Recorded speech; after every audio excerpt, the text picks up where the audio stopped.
throne. Go back to Isaiah 61:10. Listen to that again. He has clothed me with garments of salvation and arrayed me in a robe of righteousness, as a bridegroom adorns his head like a priest, and as a bride adorns herself with her jewels. But back up one verse from there. What does that do for us? The descendants will be known among the nations, and their offspring among the people.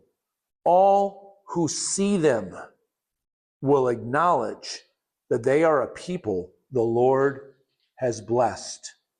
Remember what David said in that prayer.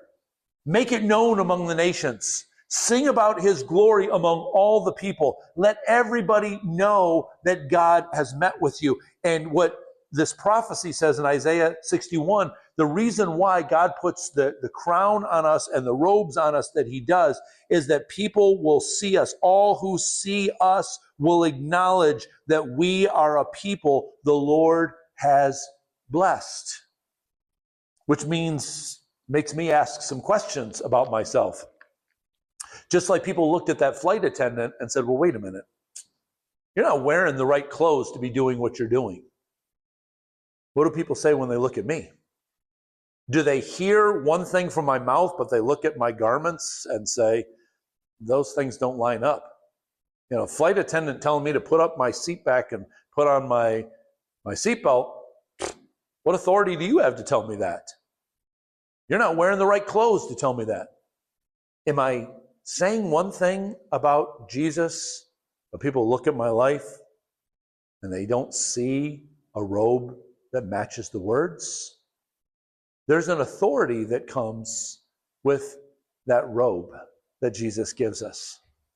And I love the robe that's saturated in the anointing. Paul wrote this in 2 Corinthians. Thanks be to God who always leads us in triumph in Jesus, and through us diffuses the fragrance of his knowledge in every place. What do people smell about your life? Can they tell that you've been in God's presence? Is there an aroma about you, a fragrance about you that is unique? Just like that fragrance and those robes were unique to the priests that went into the place of intimacy. Those robes and the crown that was unique to the person that had the authority to rule.